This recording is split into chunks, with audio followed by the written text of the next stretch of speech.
welcome to update number 17. Happy Thanksgiving, Merry Christmas. First, let's start off with the new engines. But before I do that, I want to let you guys know that this is going to be kind of a long update because there's a lot of information I'm going to give you. So, the new engines. Obviously, the Lionel Vision Line Genset UP. Great engine. You know what? Hang on for 1 second. Let me turn these off because it's a little bit loud in here. Go inside a register book now. Alright, I just turned off the Jersey Central Lines F3. I'm going to get to that one in a second, but as you can see, this engine isn't even that loud when it's sitting there, and it will go to sleep mode if it sits for too long without movement. This entire engine is die-cast. I'm sure you guys have seen plenty of reviews on it, so I'm not going to get into too much detail. The thing which I love the best about it is that each individual smokestack will go on as the RPMs go up, and it'll switch automatically. I have to thank my friend Nick, PGH trained fanatic, for telling me to go ahead and get this engine. It was a great decision, and there you can see it just shut down all by itself. Behind it, the consist which is behind it is made up of all new cars which I picked up. And we'll go through those real quick. This is the MTH Denver Rio Grande Heritage car. Behind that is the Southern Pacific Lionel boxcar, along with the matching caboose. Behind that is the Lionel Illinois Terminal caboose. And behind that is an MTH Union Pacific caboose. This one I've had for a while in my collection, just haven't had a chance to get it on the layout. But the detail is really good. It even has a prototypical green on the inside. And you can see the lanterns in the back right there. And lastly, an older Lionel Santa Fe caboose, which I've been looking for a while because I'm going to end up putting that behind my 484 Santa Fe. And I've got some Santa Fe cars on order, which should be coming in pretty soon from Lionel. So that's going to be the end of the train. Older piece, but I really do like it. Me and my buddy traded, and it was a good deal. So finally, moving over to the Jersey Central lines. This caboose is new. That's Lionel. And you guys have seen this car already before. This is the MTH Heritage box. But over here is the new train. This is Lionel's F3 Legacy Jersey Central Lines train. And being that I live in New Jersey, I figured I needed a train to match my state. So I didn't have anything before, and I decided that this was the engine that I wanted to get. I've been looking at it for a while. This one here, this is a powered A unit. This is a non-powered B unit. Now they also make this in a powered unit, but I just figured it would be a lot easier just to get the non-powered. And in the back here, this unit is lighted and it smokes, and it has directional lighting on it. I'll move it up in a second to show you guys that. But it is not powered in the sense that it has no engine inside. So the only powered unit is the front one. And you control everything right in the back here.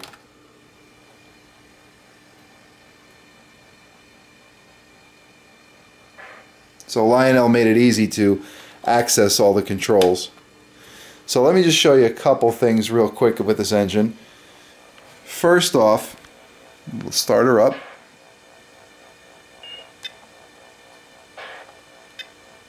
Dispatcher here. Do you copy? Over. Roger that. Please start her up and stand by for track orders. Copy that, dispatcher. Starting up the engine. Out.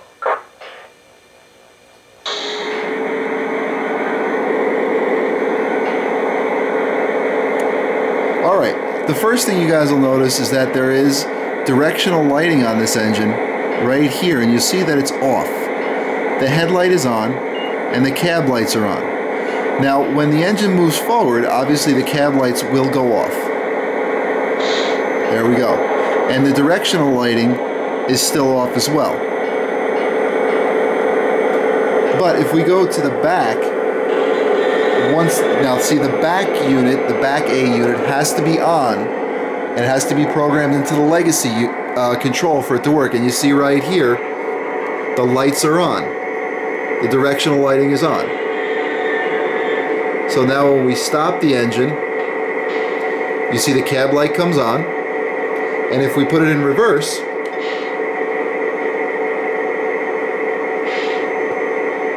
the cab light goes off,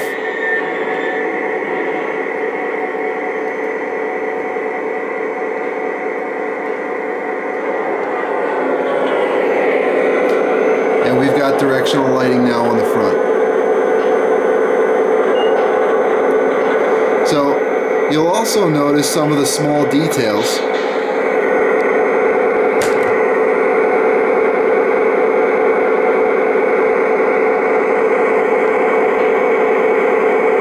That Lionel has put into this engine. I think they did a superb job in this. You can really get a good idea of the vents here. And this engine smokes really well.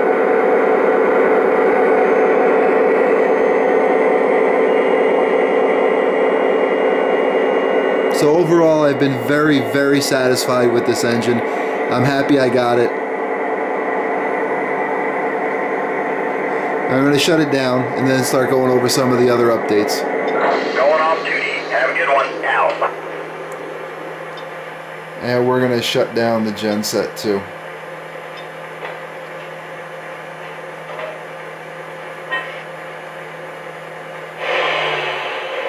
Alright, so now updates.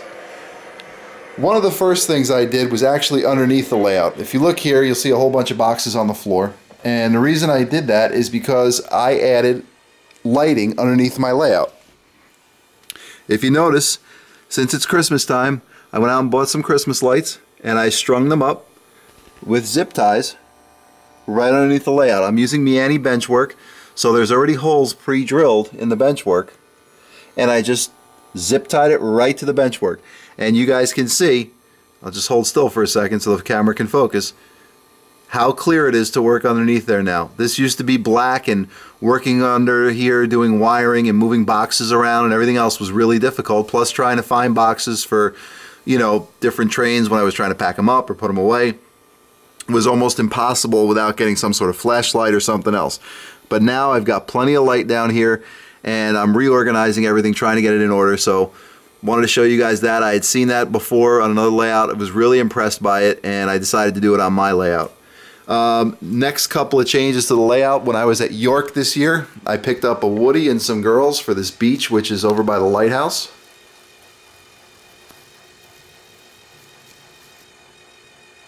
And there we go. That beach was kind of bare before. There wasn't anything on there, so I needed to add some detail to it. Moving along. Over here by the gas station, I took some cars out because it was getting too congested, and I wanted to really focus on these two cars because they're my favorites. I picked those up at York last year, and I just really like the detail on them, so I wanted to focus on them. And my buddy Nick also was kind enough to send me over a couple of people to stick in this car. So cleaned out the gas station, made it look a little bit nicer. Now you guys see this big tractor here, bulldozer. That's only there for temporary purposes. I just wanted to put it on the layout because I just got it. You'll understand why in a few minutes because I'm going to tell you a big update for the layout. But that's just there temporarily. Wanted to be able to look at it. Over here on the farm, this tractor you'll notice right here used to be over here. So what I did was I moved the vineyard from this section over to here, and this tractor right here used to be over there. Now it looks like it's working on the field, and I think it looks a little bit better. I've always gotten a lot of comments on the farm, so let me know what you guys think. That's one of my favorite parts of the layout. Next, I added a few more girls to the layout. They're playing volleyball. I picked them up at York. And I took this girl, she used to be right here, and I moved her over there to kind of balance the beach area out a little bit. Next, I found a flying turkey when we were at York. Put him on the roof of the Halloween town. And I added a couple of trees into the Halloween town. There's one small tree here, and this one was to cover up a hole that I drilled in order to get this power wire into the building. The hole was so big it just really took away from the layout, and I decided to stick that in there so I could cover it up. And then I added a couple of more trees into the pumpkin patch over here. Moving back towards the middle of the layout now, there used to be some more cars and a Lionel tractor trailer on there. There was a bakery truck over here, and I took them off the layout just to give it a little bit more of an openness so you can kind of focus on all the smaller details. And I think now you can see a little bit more that you couldn't before due to the fact that there was more on the layout. And I think it came out pretty good. Let me know what you guys think. Alright, and moving to the back of the layout, another thing that I picked up at York was this pickup truck. We'll zoom in a little bit. And it's got a coal load in the back with a shovel. I thought it looked perfect right underneath the coaling tower.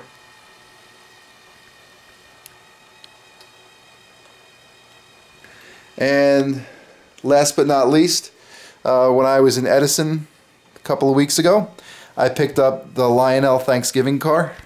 This is a car that I've always wanted. I just really like the colors on it. I think they did a very nice job. It's just an 027 car, but it fits good over by the Halloween town. And I picked up the Sleepy Hollow Cider car. Again, I think it works perfect with the Halloween town. And for you know, an 027 car, there's actually a lot of detail on it, and I really do like it. But now for the big news, the thing that you guys have been talking with me about in comments, and the news is right there, the wall. That wall is going to be coming down. I've spoken with a contractor. It's just a matter of now getting his availability. I don't have a timeline as to when it's coming down, but it is definitely coming down. Could be a month, could be 2 months. It's just pretty much whenever he's available. So the layout is going to grow quite a bit once that happens. I'm going to take you guys into the other room and show you one of the things that's going to be in there. And here we go. There it is. It is a Ross turntable. I have wanted one of these for many, many years, and I finally came across one at a great price. It's not plugged in right now, or I demonstrate for you guys, but this one has the indexing on it. I've already messed around with it a little bit, and it's big enough for my big boys, so that's going to be perfect. There'll also be a roundhouse behind the turntable. Haven't set up a track plan just yet, but once I do, then I'll be able to figure out what I'm going to do, as whether it's going to be a U-shape out, whether a U-shaped layout or a walk under layout. It really depends on once this wall comes down, because it's there's still a lot of measuring to do. This room is approximately 12 by 10, so it's decent size, because the layout in the other room is approximately 14 by 12. So it'll definitely take up a lot of space. I'll be able to do what I've always wanted to do. There's another part of the layout which I'm not going to tell you guys about yet, because it's something I've been planning. I just want to make it a big surprise. And I was able to pick up this right here. This is a custom built yard house, and the detail on it is really good. I know the lighting in here isn't that great because I just have one lamp in here, but I'll get close so you guys can see.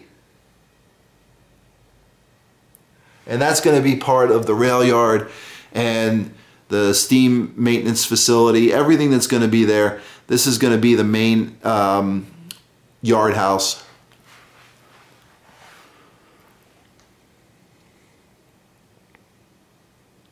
So that's really it. I've been trying to keep this under wraps for a while, but since you guys have been watching my videos for a while, I figure it's time to let the cat out of the bag. I want to thank all of my subscribers for always taking the time to watch, comment, give me ideas. You guys are a real inspiration to me, and I thank you. Just give you a quick pan. There's the existing layout. Here's the wall. And there's the room where the new layout's going to be. So again, like I said, not sure what the layout's going to look like. I have a bunch of ideas in mind, but it really determines upon when this wall comes down as to what's going to happen. So again, I want to thank everybody for watching, commenting, and I wish everyone a wonderful Christmas and Happy New Year.